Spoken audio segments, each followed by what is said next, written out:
And good evening, everyone. I'm Erin Burnett. Out front tonight, America's new path to war. So the United States is lowering the threshold for American military involvement in a possible war with North Korea.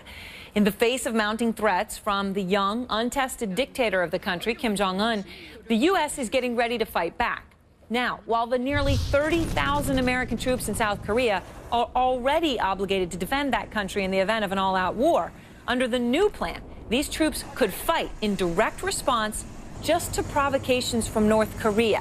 It could be a significant difference from the way things are right now. Pentagon correspondent Chris Lawrence is out front tonight. And Chris, let me start off by asking you that question. What does this new agreement actually mean for American troops and the threshold where they would be in conflict?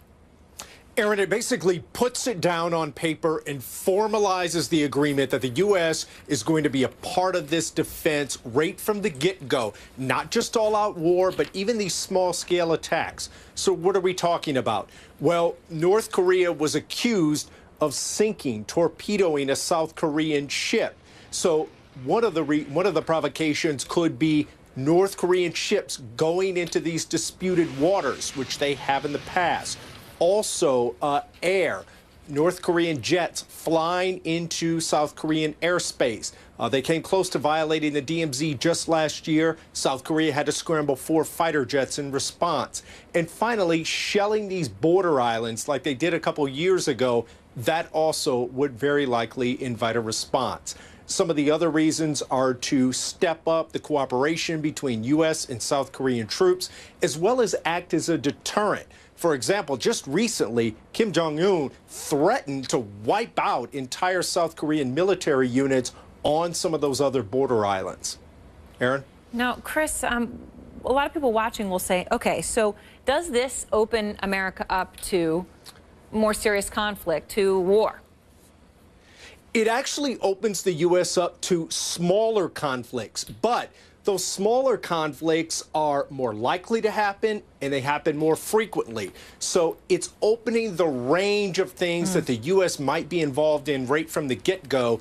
And even though South Korea may still respond first to a North Korean provocation, if North Korea then retaliates, you start to get this escalation that the U.S. could be very much involved in. That's right. Small things can become big things pretty quickly. Chris Lawrence, thank you. And I want to bring in Colonel Cedric Leighton now and Gordon Chang, author of Nuclear Showdown, North Korea Takes on the World. Gordon, let me start with you. So this agreement, you just heard Chris Lawrence reporting what it would mean. So the things that North Korea seems to do pretty regularly could now mean American troops are fighting over. You say this is dangerous. Well, it's dangerous in one sense. You know, we can always get involved, even in the small provocations. I'm concerned, though, that we have just spent 2.5 years negotiating with the South Koreans. We don't look resolute. We look legalistic. And that's a problem, because I can see General Thurman saying to President Park, well, we're not going to get involved in this incident because it doesn't fall under paragraph 1 of Roman numeral 3. I think it would have been much better for President Obama to stare into a camera and say, the United States will respond to attacks on South Korea with the immediate use of force. We talked like that during the Cold War, and we kept the peace. We don't talk like that anymore. And because of that, deterrence is breaking down in Asia. And that's why we've had all of these problems with North Korea recently. So you think deterrence is failing? It is certainly failing, because the Chinese and the North Koreans think that they can push us out of Asia. And the Chinese have been engaging in some very provocative tactics recently, because they think that they can push us around. So, Colonel Leighton, North Korea is an army of 1.2 million people, 120,000 special operations forces, which is kind of a stunning number. We don't know exactly how many nukes, and of course, up to 800 medium and short-range ballistic missiles. Now, just to give everyone a sense of the military power there, and of course, over the past 6 months, there have been a lot of tests and provocations. So is this deal a sign that the United States sees war as a serious possibility? I think so, Erin. I think it's one of those moments where the United States is looking at burden sharing with its allies. So it's although it may be legalistic, as Gordon mentioned, these are the kinds of agreements that the Obama administration really wants to bring to the forefront with its allies. So in the case of the Korean situation, war is an extremely likely possibility because what you have here is this hair trigger response that is being created not only by the fact that we have troops there, but also by the fact that we have this agreement in place now. And what, Colonel, does that war look like? Because a lot of Americans are saying, all right, I'm worried about North Korea. North Korea is an issue, but I've been hearing a lot about it over the years, and I don't know that I am quite aware or quite prepared for what you just said, that war is a real possibility. Well, the war may not be a full-blown war in the sense of a nuclear confrontation or even a major theater war with massive armies fighting each other across the Korean Peninsula, as was the case in the 1950s. But what will happen probably is you'll have responses to some very specific actions. So if an island is shelled, a South Korean island is shelled, there'll be a response that will be commensurate with that action. There'll also be an action probably to get rid of the North Korean command and control elements that are controlling military actions against the South, and the South Koreans will probably lean on us to do that for them. Gordon, what I don't understand, though, is, I mean, who knows? This is the gamesmanship of war, right? There's a provocation. The United States responds.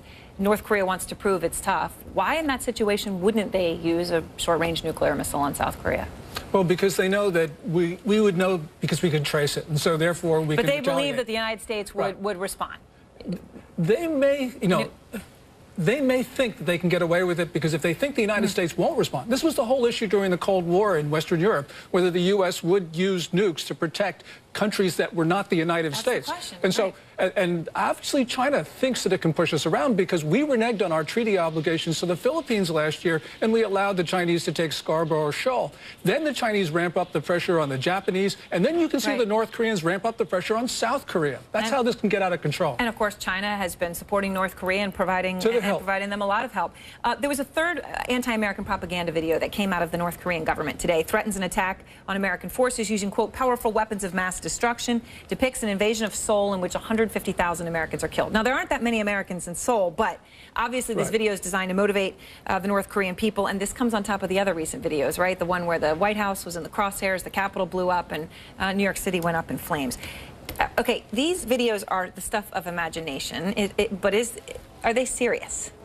Well, they're serious and they're trying to intimidate us. And that really is something that's important because the South Koreans don't think that we're going to defend them. There was that survey which said that the United States wasn't going to use nukes to help South Korea, and the South Koreans wanted their own nuclear arsenal. And that's a stunning vote of no confidence in the U.S. And if the South Koreans don't trust us, probably the Chinese and the North Koreans also think that they can push us around. And that's when it gets really dangerous because then someone tries to start something really very, very provocative. Of course, makes you think about what all this means for Iran, too. Well, thanks so much to both of you. And still to come.